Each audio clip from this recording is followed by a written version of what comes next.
Hello friends, astro ब्रह्मांड में आपका स्वागत है। मैं हूं आपकी एस्ट्रोलॉजर श्वेता आंवले और मैं लाई हूं आपके लिए लर्न फ्री एस्ट्रोलॉजी ऑनलाइन।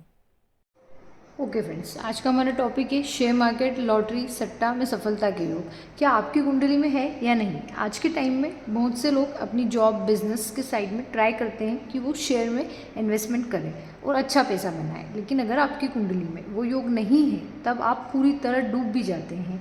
तो आइए समझते हैं कि किन लोगों को शेयर मार्केट में पैसा लगाना चाहिए और किन लोगों को नहीं। देखिए, ट्रेडिंग क्या होती है? ट्रेडिंग जो हम रोज़ खरीदते बेचते हैं, उसके लिए हमारा चंद्रमा स्ट्रॉन्ग होना चाहिए, ये ज़रूरी है।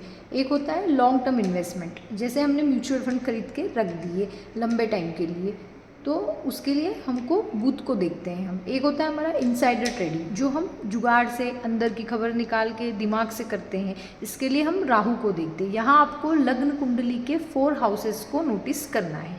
सबसे पहले आपको यहाँ पर 5th हाउस को देखना है। शेयर मार्केट, लॉटरी, सट्टा, इन सब के लिए हम ये 5th हाउस रिस्पॉन्सिबल होता है। 2nd हाउस को देखना है। 2nd हाउस आपका धन भाव है।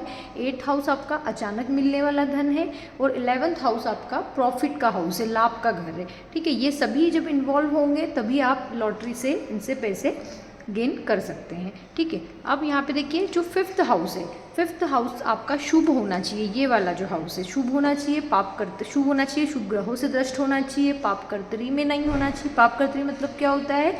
5th हाउस के एक घर आगे और 5th हाउस के एक घर पीछे पापी ग्रह नहीं बैठा होना चाहिए। 5th हाउस का जो लॉर्ड है, इस हाउस का जो भी लॉर्ड बनता है, ठीक है, वो कहाँ बैठा है? उसका 2nd हाउस और 11th हाउस से कोई कनेक्शन बन रहा है, किस राशि में बैठा है, उच्च का है, स्वराशि में है, शुभ ग्रहों में है, केंद्र में त्रिकोण में बैठा है, 6 8 12 में, तो 6 8 12 में तो नहीं है 5th हाउस का लॉर्ड, ये आपको देखना है। उसके बाद आपको ये देखना है कि नीच का तो नहीं है, वक्री तो नहीं है, अस्त तो नहीं है, पाप कटरी में तो नहीं है। अगर ये सब कंडीशन आपकी क्लियर हो गई, मतलब 5th हाउस और 5th हाउस का लॉर्ड आपका बली है। ठीक है, अब फिर आप शुक्र को देखेंगे। आपने 5th हाउस को देख लिया, 5th हाउस के लॉर्ड को देख लिया। अब आप यहाँ पर शुक्र को देखेंगे कि क्या शुक्र आपकी कुंडली में, देखो शुक्र जो होता है वो धन का कारक होता है, तो उसका भी स्ट्रांग होना बहुत IMP है ना। और उसका मतलब वो जो 5th, अगर शुक्र 5th हाउस के लॉर्ड से कोई भी कनेक्शन बनाता है तब ये आपको यहाँ पर लाभ देगा। अब आपको देखना है राहु को। राहु कैसा बैठा है? राहु का संबंध 5th हाउस से है कि आपके 11th हाउस से, 2nd हाउस से कहीं किसी तरह से बन रहा है, तो किसी भी तरह से तो ये आपको अचानक धन देने वाला प्लैनेट है। चंद्रमा कैसा है आपकी कुंडली में? चंद्रमा क्या पीड़ित तो नहीं है, ग्रहण दोष में तो नहीं है? बुध कैसा है? बुध जो होता है वो फाइनेंस और बुद्धि का कारक ग्रह होता है, तो उसको भी आपको यहाँ पर नोटिस करना है। तो ये सारी चीज़ें नोटिस करने के बाद आपको समझ में आएगा कि आपकी कुंडली में इसके शेयर मार्केट में पैसे लगाने के सफलता के योग है या नहीं है। इसको हम एक एग्जाम्पल के थ्रू समझते हैं। देखिए यहाँ पर आज मैंने नाम सुना होगा आपने, हर्षद मेहता, उनकी कुंडली का विश्लेषण करते हैं। उनका जन्म है 29 जुलाई 1954 और ये टाइम दिया है पैनेली, गुजरात में। ठीक है, ये उनकी कुंडली है। अब यहाँ पर इस चीज़ को समझिए। 5th हाउस, सबसे पहले हमने यहाँ पे किसको देखा? 5th हाउस को देखा। अब ये 5th हाउस यहाँ पर क्या है? 5th हाउस का लॉर्ड कौन बन रहा है? 10 नंबर लिखा। 10 नंबर मतलब मकर राशि। मकर राशि का लॉर्ड कौन बनता है? शनि बनता है। अब शनि यहाँ पर देखिए, मैंने क्या बताया था उसमें कि 5th हाउस का जो है वो कनेक्शन होना चाहिए या तो 2nd हाउस से या 11th हाउस से। तो यहाँ पर बन रहा है, देखो 5th हाउस का कनेक्शन 2nd हाउस से बन रहा है कनेक्शन, और जो शनि है यहाँ पर उच्च का हो गया, न तो वो वक्री है न वो अस्त है, तो यहाँ पर शनि क्या हो गया? बलवान हो गया। ठीक है, तो इसलिए इन्होंने शेयर मार्केट में इन्होंने बहुत पैसा बनाया और इनको बहुत सफलता मिली। सभी आप सभी जानते हैं इस चीज़ को। ठीक है, अब 2nd कंडीशन मैंने क्या बोला कि ये जो 5th हाउस है पाप कर्तरी में ना हो, इसके एक घर आगे और एक घर पीछे, है ना, एक घर आगे और एक घर पीछे कोई भी, मतलब दोनों जगह पर ऐसे पापी ग्रह ना बैठे। तो यहाँ पर तो बैठे हैं लेकिन यहाँ पर नहीं है, तो वो उसमें प्रभाव में नहीं है ना। तो 5th हाउस भी अच्छा हो गया, और यहाँ पर चंद्रमा जो 11th हाउस में है वो स्वराशि का बैठा है और बैठ के यहाँ पर क्या कर रहा है? वो दृष्टि दे रहा है। तो यहाँ पर क्या हो गया? ये मतलब जो 5th हाउस का लॉर्ड है वो यहाँ पर सब जगह से कनेक्शन बना रहा है। 2nd हाउस से बना रहा है और 11th हाउस से भी बना रहा है। कैसे बना रहा है? 1 2 3 4 5 6 7 8 9 10। शनि 10वीं दृष्टि से यहाँ पर किसको देख रहा है, 11th हाउस को देख रहा है। तो 5th हाउस का लॉर्ड यहाँ पर इन दोनों से कनेक्शन बना रहा है, 2nd हाउस से भी और 11th हाउस से भी। ये एक चीज़ यहाँ पर क्लियर हो गई। अब शुक्र को देखते हैं, तो शुक्र यहाँ पर क्या है, 12th हाउस में बैठा है। शुक्र की प्लेसमेंट यहाँ पर बहुत अच्छी दिख रही है, ठीक है। अब उसके बाद मैंने क्या बोला, किसको देखना है आपको, शुक्र के बाद आपको यहाँ पे देखना है राहु को देखना है। राहु यहाँ पर, अब देखिए ये एक स्कैम में क्यों फंसे, क्या हुआ, राहु यहाँ पर 8th हाउस का लॉर्ड कौन बनता है, मंगल बनता है। तो मंगल के साथ में यहाँ पर राहु इन्वॉल्व हो गए। तो ये एक बहुत बड़े स्कैम में, मतलब ये अचानक मिलने वाला धन है वो ठीक है, लेकिन यहाँ पर 8th हाउस में मंगल बैठा हुआ, 8th हाउस का लॉर्ड के साथ में यहाँ पे राहु इन्वॉल्व हो गया। तो धन तो बहुत अचानक और बहुत सारी मात्रा में मिला, लेकिन बदनामी का भी हाउस है ये, है ना। तो यहाँ पे फिर बहुत बुरी तरह ये लास्ट में बदनाम हुए और इन्होंने ये सब चीज़ें इतना दिमाग में करके और इतना बड़ा स्कीम ये कर पाए। अब यहाँ पर हम देखिए तो लग्नेश जो बुध है ना, बुध स्व राशि का बैठा है, इसलिए बुद्धि तो बहुत अच्छी थी, इनकी वर्क कर रही थी, लेकिन उसके साथ में यहाँ पर हम देखेंगे तो केतु बैठा हुआ है ना, गुरु बैठा हुआ है। पैसा बहुत बनाया अपनी बुद्धि से, लेकिन यहाँ पर क्या हुआ, तो लग्नेश भी यहाँ पर क्या हो गया, एक तरह से पीड़ित हो गया, केतु के उसमें आ गया। अब और जो अष्टमेश है वो भी यहाँ पर राहु के एक्सिस में आ गया, और फिर राहु जो है यहाँ पर 12th हाउस को देख रहा है, इसलिए इनके यहाँ पर जेल के योग बन गए। तो ऐसे आपको सारी चीज़ों को देख समझ के, अब इन्होंने पैसा बहुत बनाया क्योंकि 2nd हाउस यहाँ पर क्या हो गया, बली हो गया, है ना।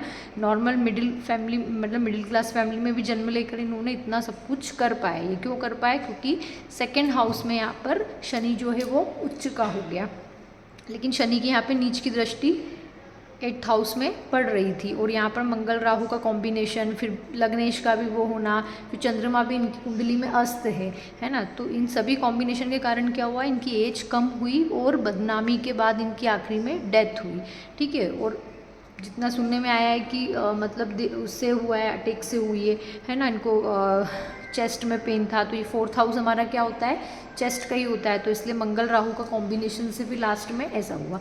तो ये मतलब जो कुंडली है वो पूरी उनकी मतलब शो कर रही है, उनकी बायोग्राफी है ना, जो भी थी।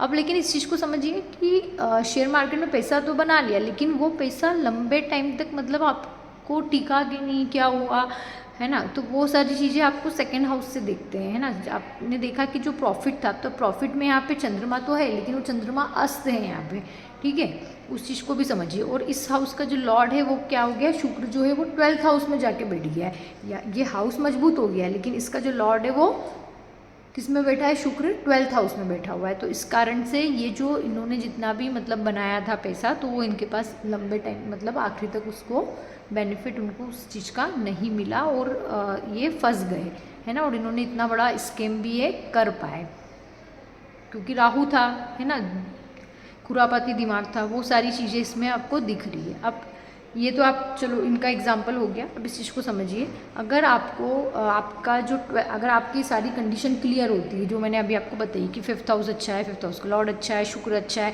राहु भी बेनिफिशियल है आपके लिए, है ना, चंद्रमा अच्छा है, लग्नेश आपका अच्छा है। जब ये सारी कंडीशन क्लियर हो जाती है, तब आपको ये देखना है कि अब आपको पैसा किस चीज़ में लगाना है। शेयर मार्केट आप खेल पा रहे हैं, तो आप किस चीज़ में पैसा लगाएंगे, तो आपको वो देखना है कि आपके 12th हाउस में कौन सा प्लेनेट बैठा है। अगर आपके 12th हाउस में सूर्य बैठा है, तो मेडिसिन, म्यूचुअल फंड, ऐसी मतलब इन कंपनियों में आप पैसा लगाइए। अगर आपके 12th हाउस में चंद्रमा बैठा है, तो जो लिक्विड से रिलेटेड जितनी चीज़ें होती है, शीशा, इनमें पैसा लगाइए।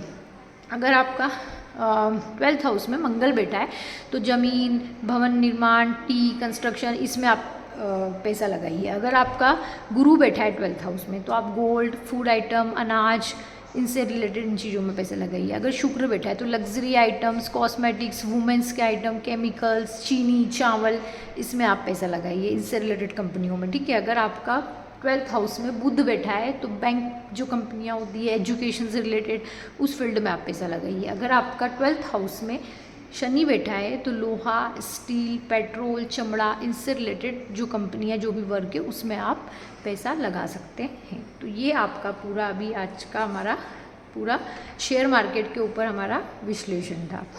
तो जिनका भी अगर 5th हाउस का लॉर्ड 6, 8 या 12 में बैठा हो और चंद्रमा भी बली ना हो, है ना। सेकंड हाउस, 9th हाउस भी पीरियड, तो देखिए 9th हाउस का भी अच्छा होना बहुत IMP, क्योंकि 9th हाउस हमारा क्या है, भाग्य का हाउस है ना, लक है हमारा। अगर हमारा देखिए ये जो शेयर मार्केट होते हैं, सट्टा, लॉटरी, इसमें लक बहुत ज़्यादा IMP होता है। अगर आपके पास लक ही नहीं है तो आप कितना भी मतलब आपका सब दिमाग होगा, आपको सब पता है, लेकिन फिर भी आप उसको अच्छे से नहीं कर पाओगे। तो इसलिए यहाँ पे लक क्या होता है, बहुत IMP हो जाता है। तो 9th हाउस का भी बली होना ज़रूरी होता है, वरना आप यहाँ पे बिल्कुल भी शेयर में पैसा ना लगाए, आप डूब जाएंगे। आई होप आपको मेरा वीडियो समझ में आया हो। अगर आपको मेरा वीडियो समझ में आया हो, अच्छा लगा हो, तो मुझे लाइक शेयर सब्सक्राइब करना ना भूलें। मुझे कमेंट्स कीजिए, मैं बहुत जल्द न्यू वीडियो लेकर आऊँगी। Thank you so much for watching.